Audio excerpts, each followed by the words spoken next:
Madame, mademoiselle, monsieur, bonjour. Alors aujourd'hui, on va vous parler d'un petit instrument que j'utilise moi depuis des années, depuis longtemps. 4 ans celui-là il a. Et il en a fait, hein. Il en a fait, il est toujours vivant. Donc c'est très costaud, c'est le press-mode. Alors moi je vais vous montrer ma technique. Sur YouTube, vous allez voir plein de techniques différentes, hein. Je sais qu'Olivier, il a fait un truc sur le press-mode il n'y a pas longtemps. Jacques et Olivier, ils ont fait des trucs sur le press-mode. Chacun a sa méthode, sa manière de faire. Moi j'ai la mienne. Me demandez pas combien ça coûte, j'en sais rien. Je crois que celui-là j'ai dû le payer 30-35 euros à peu près. Me demandez pas où on peut le trouver, j'en sais rien. Vous allez sur Google, vous tapez Pressmode et tout de suite vous allez tomber sur plein de fournisseurs différents qui vont vous vendre des Pressmode petits, moyens, grands, etc., etc. Allez, c'est parti pour la démonstration. Pourquoi je vous parle du Pressmode? Parce que beaucoup de mes abonnés m'ont demandé, hein, parce que je montre des vidéos des fois avec des mottes et on me demande comment ça marche le Pressmode. Donc le Pressmode c'est ça. C'est un petit appareil en fer. Donc celui-ci c'est 3 cm et demi les mottes, mais il en existe des tailles plus petites je crois et plus grandes aussi. Je crois que ça va jusqu'à 10 cm le maximum qu'on va trouver pour faire les mottes. Donc 10 cm, on y met une tomate sans problème, sans peau, sans rien. Donc voilà, donc pour faire des mottes ça marche comment? Donc moi je fais tout dans les mottes, hein. Là je suis en train d'en faire justement, c'est pour ça on en profite pour faire la vidéo. Donc j'utilise comme contenant soit des petits contenants comme ça, vous savez, c'est les petites serres où on va mettre la serre par au-dessus, donc ça c'est génial pour démarrer les graines. Là je vais semer des tomates. Sinon j'utilise, quand j'ai plus de contenants comme ça, j'utilise des caisses à champignons, tout simplement. On peut utiliser tout ce qu'on veut, on peut utiliser des... Voilà, là-dedans je vais y mettre des mottes. Donc pour faire des mottes, il faut un terreau déjà. Alors le terreau est important. Moi j'achète un terreau. Substrat, petite et grosse motte. Utilisation d'agriculture biologique. Donc ça on le trouve... Moi je l'ai trouvé dans une jardinerie, hein. Je ne donnerai pas le nom, mais j'ai trouvé dans une jardinerie, c'est dans le coin. Par contre, il a fallu qu'il commande et il a fallu que j'achète une palette. J'ai pas pu acheter qu'un sac, quoi. Donc, comme je fais beaucoup de plants, c'était pas le souci. Ils sont là et je vais les passer, il n'y a pas de problème. Donc, il faut un terreau spécial pour les mottes, ou sinon il faut un terreau classique si vous n'en trouvez pas, mais il va falloir le tamiser. Il ne faut pas qu'il y ait de petits bouts de bois dedans, il ne faut pas qu'il y ait de choses comme ça, sinon ça ne marche pas. Donc, une fois qu'on a trouvé le terreau, qu'on l'a tamisé, on prend un seau comme ça. Le seau, on le remplit. Moi, je remplis ce seau avec 20 litres. En gros, c'est un seau de 27 litres. Donc, je vais remplir jusqu'ici de terreau. Je vais y mettre 4 litres d'eau. Et après, j'utilise cette machine pour mélanger le terreau à l'eau. Voilà. Les professionnels, eux, dans les serres, ils utilisent une bétonnière. Bon, après, moi, j'ai pas besoin d'utiliser une bétonnière parce que je fais pas non plus un volume énorme. Mais par contre, le mélangeur, c'est pas mal, hein. Et une fois qu'on a mis son terreau et son eau, on met ça en route.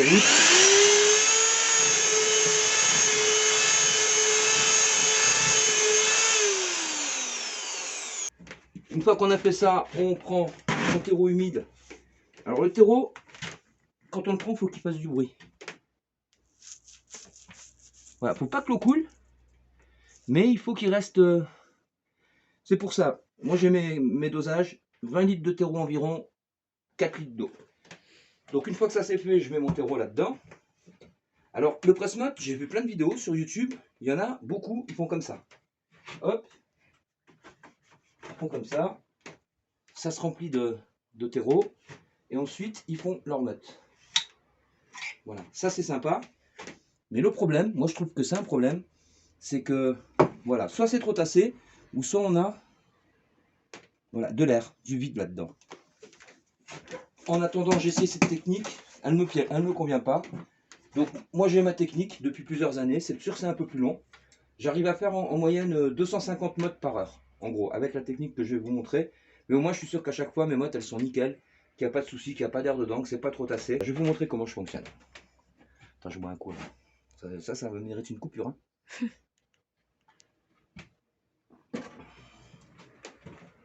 Donc, ça tu vois bien là? Oui, oui. Je prends mon terreau dans la main et je bourre le presse-motte. L'idée c'est de pas trop tasser quoi. Ensuite avec mes deux petits doigts, je viens écraser un petit peu le terreau que j'ai mis. Et je refais la même opération. Alors c'est un coup de main à prendre, hein. Au début on galère un peu, mais après une fois qu'on a chopé le coup de main, ça va tout seul. Voilà, une fois que j'ai fait ça, je viens appuyer légèrement pour finir de tasser et j'expulse mes mottes de la manière suivante. Voilà, là j'ai 5 mottes.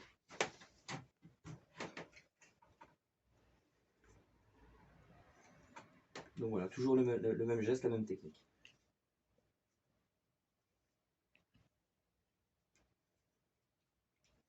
Alors ça c'est vachement bien pour démarrer les semis. Après c'est pas grâce à ça qu'on va économiser du plastique. Si peut-être que si j'utilise un presse-motte de 10, je pourrais y laisser mes pieds de tomates dedans. Si je mets des salades dans les mottes, il n'y a pas de pot plastique, les salades elles sont repiquées directement en pleine terre, de la motte en pleine terre. Par contre si j'y mets des tomates, il arrive un moment où les tomates, je ne vais pas les laisser dans la motte parce qu'elle est trop petite, elles auront plus à manger, donc je vais les repiquer dans un pot en plastique. Donc c'est pas trop pour dire de sauver la planète. De toute façon c'est pas mon petit presse-motte qui sauvera la planète. C'est surtout pour dire de pouvoir semer efficacement. Voilà, on met un deuxième.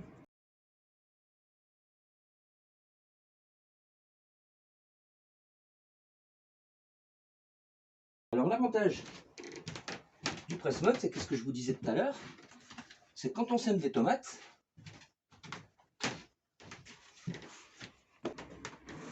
alors vous remarquerez que à chaque fois, hop, on a des petits trous. Parce que dans le presse-motte, il y a des petits bitoniaux comme ça. Alors ça, c'est un truc qu'il faut faire attention, que ça s'encrasse, ça a tendance à s'encrasser. Donc il faut toujours retirer un peu la terre qu'il y a là, sinon ça fait plus les trous correctement et ça marche moins bien. Et quand on veut les repiquer, eh ben c'est facile. On attrape avec un petit bâtonnet la motte. Voyons, elle se détache. Alors ça, il faut le faire quand les mottes sont un peu sèches. Il ne faut pas le faire quand les mottes sont mouillées, sinon ça part en couille. Il faut le faire quand c'est un peu sec. Voilà, on chope sa motte comme ça. Et là, il se passe quoi? Bon, on a notre petite tomate. On a les racines. Et on ne stresse pas la tomate. On n'abîme pas les racines. Donc pour leur piquage, quand on repique dans des pots de neuf, on met la motte, on met de la terre jusqu'ici. Et la racine n'est pas stressée. Et la tomate, c'est comme si c'était rien passé. Par contre, quand on sème des tomates dans des bacs comme ça, puis qu'on arrache tout pour les repiquer après derrière, moi je pense qu'on doit arracher pas mal de racines et la tomate, elle doit être pas mal stressée. Là, elle est beaucoup moins stressée. C'est pour ça que j'aime bien cette technique. Moi, je sème pratiquement tout là-dedans, sauf les grosses graines, les haricots, le maïs. Voilà, qu'est-ce qu'il y a encore comme autre graine? Le maïs. Le ricin. Mais sinon, tout ce qui est aubergine, tout ce qui est poivrons, tomates, salade, tout, je sème tout là-dedans. Donc une fois que ça a germé, une fois que ça lève, on attend que la tomate soit un petit peu plus grosse. Je vais essayer de vous trouver une tomate qui est bonne à repiquer.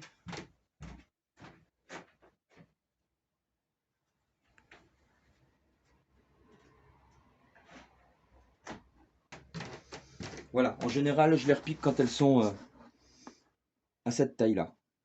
Donc on voit tous ces petits poils là, ça va refaire des racines. On va essayer de voir les racines de celle-là. Je vais en sortir une là, pour qu'on voit un petit peu les racines, comment elles se comportent. Alors c'est vraiment tout con hein, à sortir. Hein. Hop, et voilà. Donc on voit bien, on a rien abîmé quoi.